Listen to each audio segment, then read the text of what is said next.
Tú eres digno, Señor, de recibir la gloria y poder,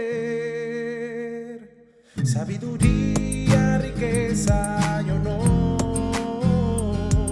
Me postro, doy a tus pies, y toda criatura del cielo y de la tierra, debajo de la tierra y del mar, te alabe, Señor. ¿Qué tal, hermanos? ¿Cómo están? Bienvenidos a su rincón preferido, el Rincón de Jesús. Bueno, pues estamos aquí nuevamente compartiendo en estas reflexiones de cada domingo la palabra de Dios. Esperemos que llegue hasta contigo. Y bueno, pues como siempre vamos a ponernos en la mano de Dios, en la mano de ese Señor Jesucristo, de nuestro Dios Todopoderoso, el que nos ve, que siempre nos cuida, que nos protege y que siempre se vuelve la razón de nuestra vida. Vamos a ponernos en la mano de Dios y también vamos a invocar la presencia de su Madre Santísima, nuestra Madre, la de todos. Vamos a pensar en ese sí que le dio a Jesús, en ese sí a Dios, a su proyecto, su plan, para que todos nosotros fuéramos salvados. Que también suceda en nosotros ese sí de María en nuestra vida. Vamos a dejar un momentito de silencio para ponernos en las manos de ese Dios.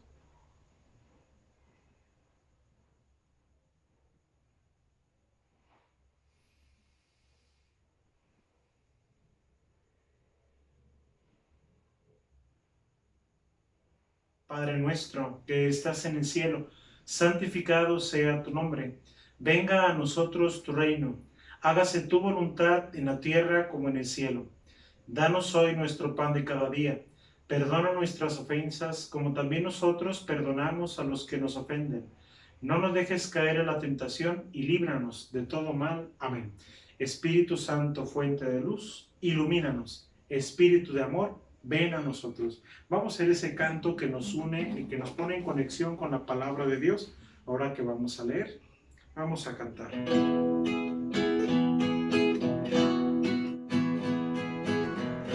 Escuchar tu palabra es inicio de fe en ti, Señor. Predicar tu palabra es tratar tu mensaje de amor. Proclamar tu palabra, Señor, es estar impedido de ti. Proclamar tu palabra, Señor, es ya dar testimonio de ti, mi Dios. Escuchar tu palabra es inicio de fe en ti, Señor. Meditar tu palabra es tratar tu mensaje de amor. Proclamar tu palabra, Señor, es estar embebido de ti.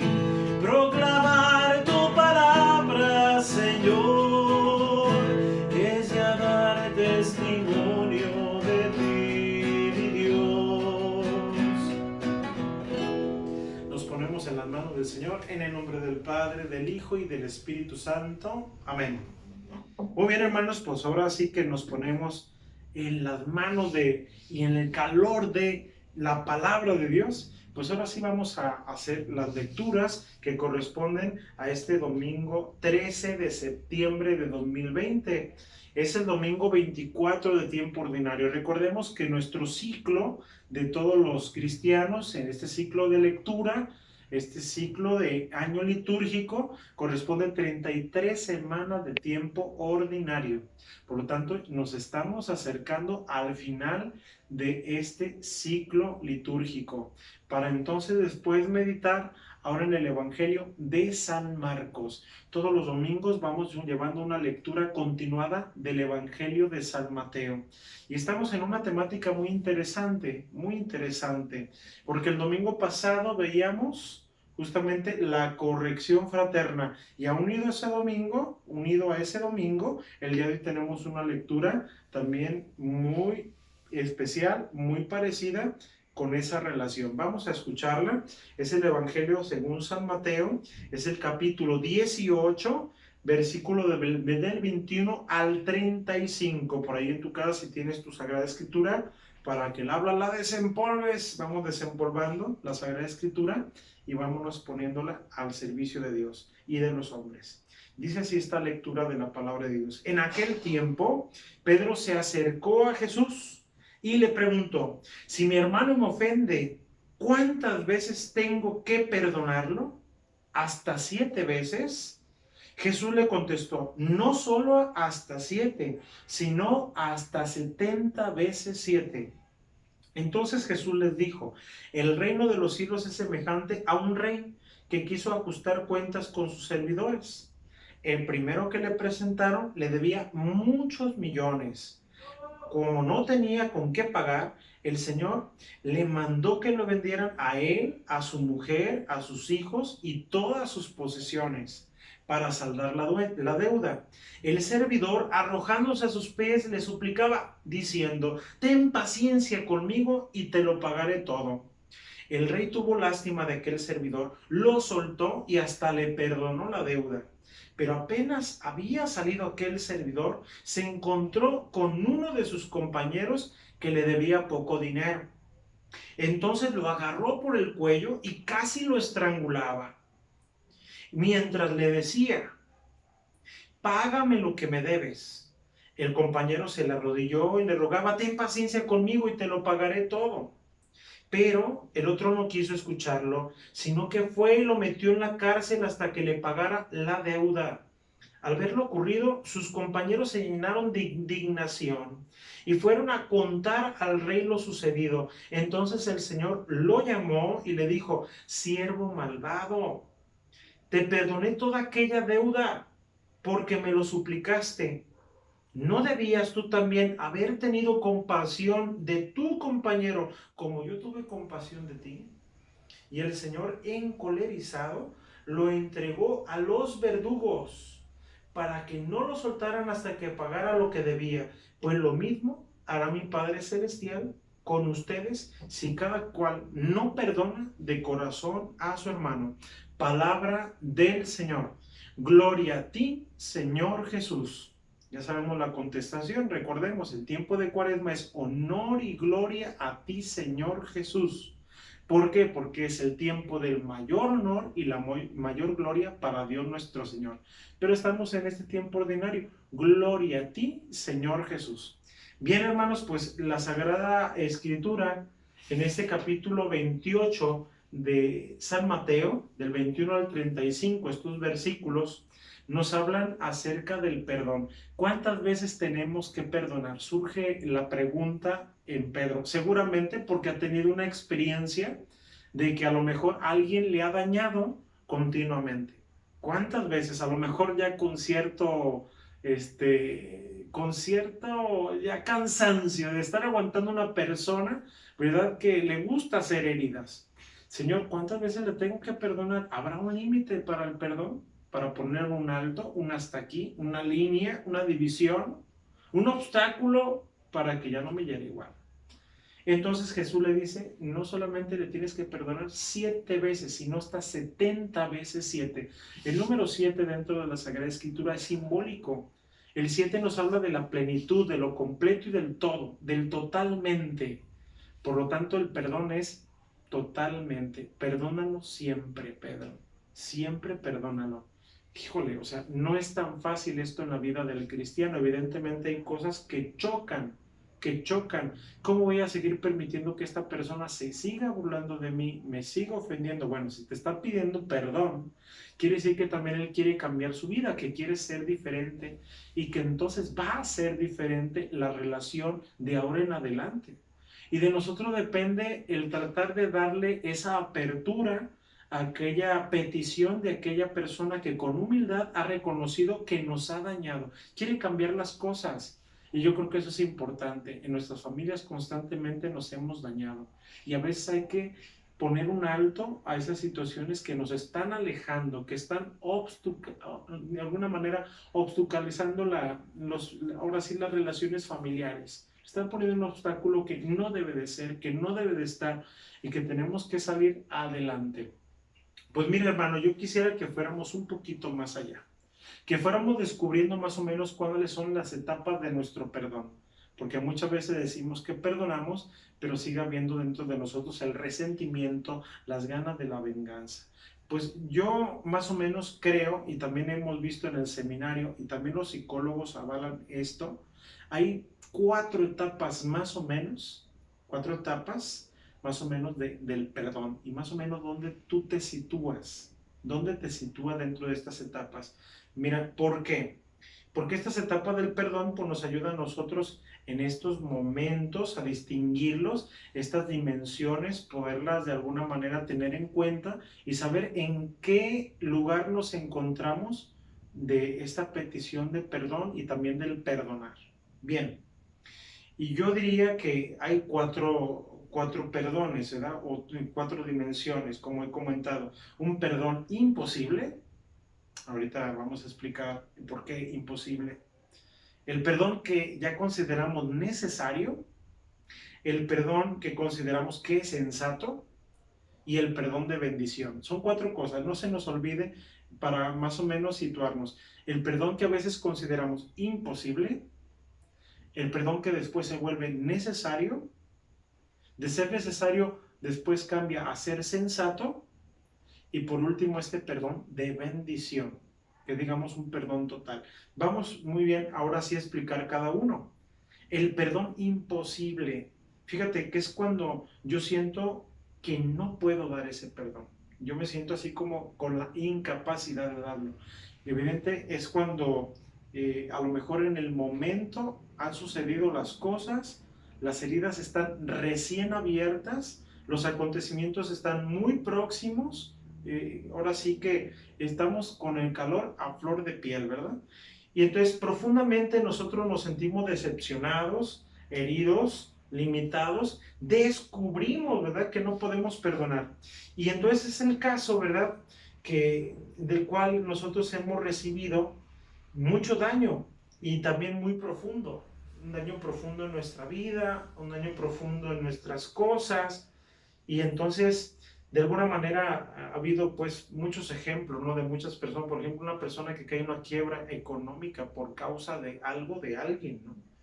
A lo mejor hay una persona que fue violada, una persona que fue abusada, alguien que le secuestraron un hijo, un pariente, un amigo al que mataron. O sea, hay muchas cosas por las cuales se pueden generar este rencor y este perdón que a veces consideramos imposible en su momento.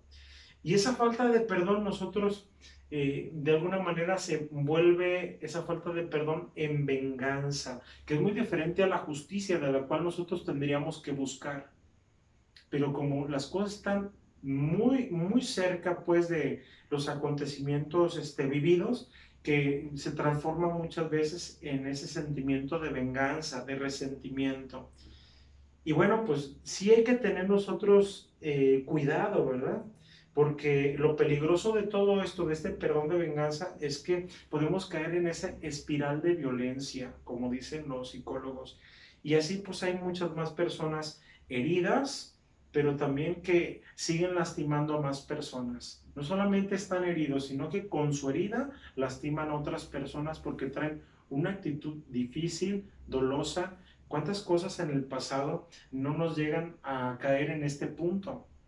¿Cuántas cosas, cuántas situaciones de verdad tan difíciles? Pero después nos damos cuenta que ese perdón tiene que ir llegando a nuestra vida, porque vemos que estamos hiriendo a los demás, seguimos haciendo heridas a nosotros mismos, y entonces se transforma después un perdón necesario. Un perdón necesario. ¿Por qué? Porque entonces lo estoy viendo como un deber, algo que me debo, para ya no seguirme hiriendo. ¿Por qué? Porque tengo que sanar, tengo que salir de esto que me está consumiendo, me está de alguna manera carcomiendo por dentro. Y ese odio que yo siento, pues va a acabar algún día conmigo si no le pongo un alto. Entonces, hay conciencia de hacer algo. hay conciencia de buscar alguna forma de justicia, de cierta retribución con aquello con lo que yo estoy sintiendo. O pago, ¿verdad? De alguna manera. Ya de alguna manera este perdón me está diciendo que ya estoy viendo a futuro, que hay una salida, que hay herramientas de las cuales ya se están poniendo porque me doy cuenta de esta necesidad. Es necesario salir de esta vida. Ya no quiero estar en esta situación, en este ambiente que me estoy provocando. Por lo que entonces busco otro tipo de perdón. En este perdón necesario, pues no se da la total solución del perdón total. Por eso, entonces se transforma en un perdón sensato. ¿Cuál es ese perdón sensato? ¿Cuál es ese perdón sensato? Es cuando me doy cuenta que mi persona se está haciendo mayor daño. Cuando yo mismo, si me sigo provocando las heridas, cuando miro al pasado. Quiere decir que ya tengo una reflexión acerca de lo que me ha sucedido, de cómo me he destruido y cómo destruyo también a la gente que me rodea. Sigue habiendo una falta de perdón, si la sigue habiendo, ¿verdad? Pero este perdón, ¿verdad? Me invita, ¿verdad?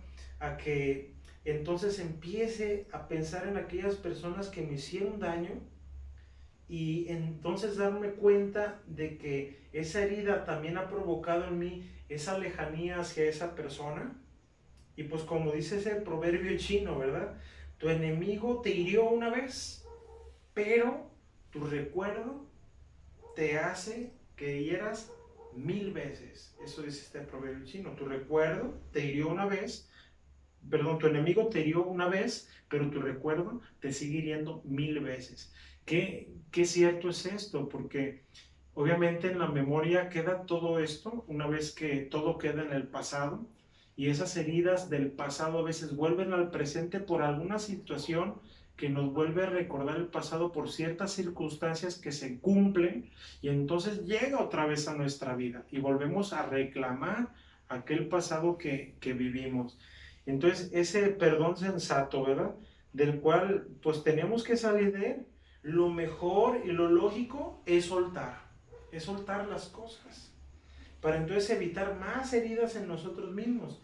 Y entonces aquí entra la sensatez, es el terreno de los grandes acuerdos con uno mismo y de mí hacia afuera. Pero falta aún más, o sea, esto no es suficiente. A pesar de que ya empieza a haber cosas más concretas para salir del perdón, todavía nos sigue dando la falta pues de dar un paso más adelante en nuestra vida. Y por eso es el perdón de bendición. El perdón de bendición es lo que falta en nuestra vida. ¿Y qué es el perdón de bendición? Pues es el momento en que me descubro perdonado por Dios. Yo ahí me descubro perdonado por Dios. Que nuestro Dios es capaz de construir nuevas realidades en mi persona y también hacia afuera. Yo ya no quisiera, solo desear dejar el pasado atrás, deshacerme del pasado. No solamente quisiera eso, sino quisiera darle un futuro a la persona que me hizo daño. Ay, joder. O sea, esto es ahora sí como que ese salto no cuantitativo, sino cualitativo en cuanto a la relación, ¿verdad? Con aquella persona con la que me ha dañado. O sea, pienso en que también esa persona que me hirió está igual de necesitada como yo del perdón y de la curación, de la sanación, del doctor de las almas, de Cristo mismo. Tenemos necesidad de Dios nuestro Señor. Y bueno, yo creo que este es el perdón pues más precioso al que todos estamos llamados a vivir. Y es un requisito el que nosotros también nos sintamos necesitados. Cuando una persona siente que no necesita ser perdonada, pues imagínense, entonces se justifican sus propios pecados, se engaña a sí mismo y no avanza y no se libera de aquellas cosas que como piedras viven en nuestra espalda, viven en nuestra vida. Una familia donde no hay perdón vive desunida, cada quien por su rumbo, con su historia, con su sentido, y cada quien con su propia opinión, con una fe a veces muy ajena, muy propia. Una familia, ¿verdad? sin conciencia. Para allá avance y hay que tener cuidado. Y una sociedad donde no se perdona es una sociedad con violencia, con mucha injusticia, con poca paz, poca armonía, mucho desorden, mucho desorden. Por eso, hermanos, reconocernos perdonados y perdonar, porque hay un Dios que es amor. Hay un Dios que quiere estar con nosotros y que se quiere quedar en nuestra vida. Estoy contigo, el Padre y preciado, te doy mi bendición. El Señor esté con ustedes y con tu espíritu. La bendición de Dios Todopoderoso, Padre, Hijo y Espíritu Santo, descienda sobre ti y permanezca para todos los tuyos. Así sea. Que Dios los bendiga y hasta la próxima. Bendiciones.